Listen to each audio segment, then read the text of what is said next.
Assalamualaikum warahmatullahi wabarakatuh. Perkenalkan, nama saya Nurizal. Saya bersama rekan saya yaitu saudari Iris. Nah, video ini dibuat untuk memenuhi tugas kelompok dari dosen pengampu Bapak Zulfila MSI dalam mata kuliah otonomi dan pemerintahan daerah. Nah, judul dari makalah kami adalah Reformasi Kinerja Birokrasi Pemerintahan Daerah dalam Penyelenggaraan Otonomi Daerah. Baik, pembahasan pertama di sini adalah tentang pengertian birokrasi. Nah, birokrasi jika dilihat dari segi bahasa terdiri dari dua kata, yaitu biro yang artinya meja dan krasi yang artinya kekuasaan. Nah, di sini birokrasi memiliki dua elemen utama yang dapat membentuk pengertian, yaitu peraturan atau norma formal dan hierarki. Jadi dapat dikatakan pengertian birokrasi adalah kekuasaan yang bersifat formal yang didasarkan pada peraturan dan perundang-undangan dan prinsip-prinsip ideal bekerjanya suatu organisasi. Nah, di sini ciri-ciri organisasi birokrasi yaitu pemerintahan daerah tidak mungkin berhasil mencapai tujuan dan mensejahterakan masyarakat tanpa menggunakan organisasi birokratik. Menurut Hawrong, setiap organisasi birokratik mempunyai ciri struktural utama sebagai berikut. Yang A, pembagian tugas, hierarki otorita. C, peraturan dan ketentuan terperinci. D, hubungan impersonal di antara anggota organisasi. Nah, di sini B yaitu reformasi. Nah, reformasi memiliki interpretasi yang berbeda-beda, tergantung pada konteks dari reformasi tersebut. Namun secara umum, reformasi dapat diartikan sebagai pembaruan dengan melakukan perubahan menuju arah yang lebih baik karena terjadinya penyimpangan-penyimpangan dalam sistem yang ada. Nah, di sini ada reformasi birokrasi. Di sebuah negara, dalam mencapai tujuannya pastilah memerlukan perangkat negara yang disebut pemerintah dan pemerintahannya. Pemerintah pada hakikatnya adalah pemberi pelayanan kepada masyarakat yang sebaik-baiknya. Sejalan dengan pesatnya perkembangan zaman dan semakin kompleksnya persoalan yang dihadapi oleh negara, maka telah terjadi pula perkembangan penyelenggaraan pemerintah. Karena itu diperlukan adanya rangka pemerintah yang kuat untuk menghadapi dinamika perkembangan masyarakat. Sini nomor 2 ada tahap reformasi birokrasi yang ideal. Yang A, langkah pertama, memobilisasi energi dan komitmen para anggota organisasi melalui penentuan cita-cita. Yang B, langkah kedua, mengembangkan visi bersama bagaimana mengatur dan mengorganisasi diri maupun organisasi agar dapat mencapai apa yang dicita-citakan. Langkah ketiga, menentukan kepemimpinan. Yang keempat, fokus pada hasil kerja. Kemudian langkah ketujuh, mengawasi dan menyesuaikan strategi untuk merespon permasalahan yang timbul selama proses perubahan berlangsung. Nah, di sini yang C, reformasi birokrasi pemerintahan daerah.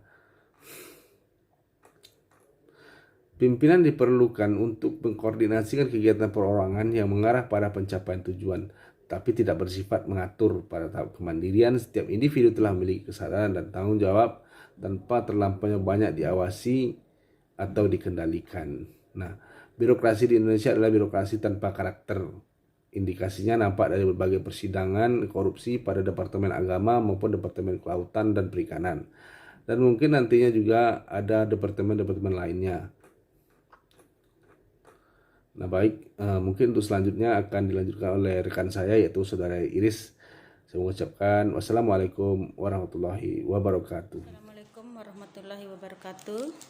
Baik, saya akan melanjutkan materi kelompok kami, yaitu bagian D, reformasi organisasi birokrasi pemerintah daerah.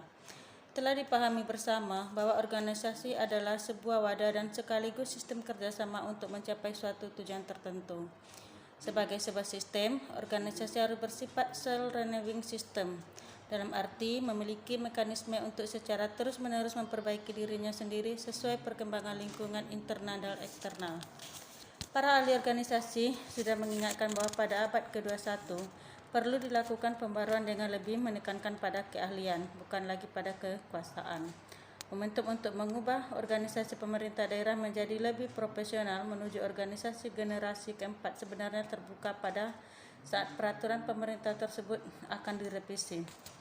Peraturan pemerintah penggantinya yakni Peraturan Pemerintah Nomor 41 Tahun 2007 tentang Organisasi Pemerintah Daerah ternyata mengalami kemunduran dari segi konsep, karena peraturan pemerintah tersebut mendorong terjadinya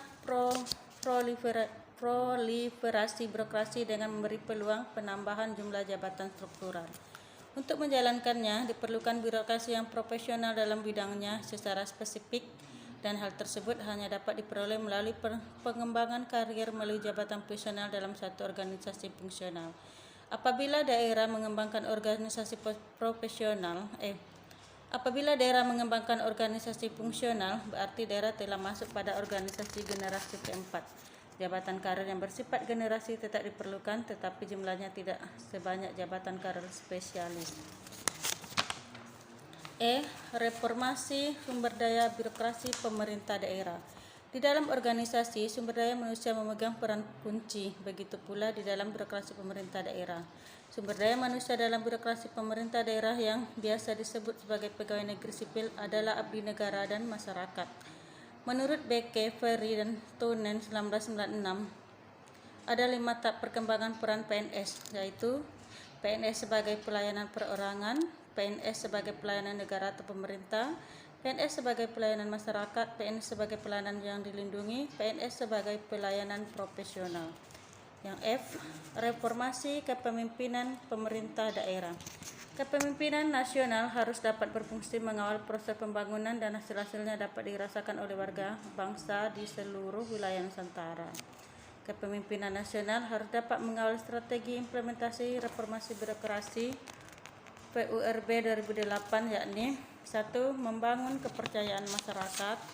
Yang kedua, membangun komitmen dan partisipasi. Yang ketiga, mengubah pola pikir, budaya, dan nilai kerja. Dan yang keempat, memastikan keberlangsungan berjalannya sistem dan mengantisipasi terjadinya perubahan.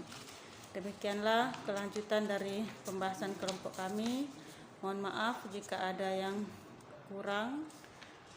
Saya mohon maaf. Wabillahi taufiq wal hidayah. Wassalamualaikum warahmatullahi wabarakatuh.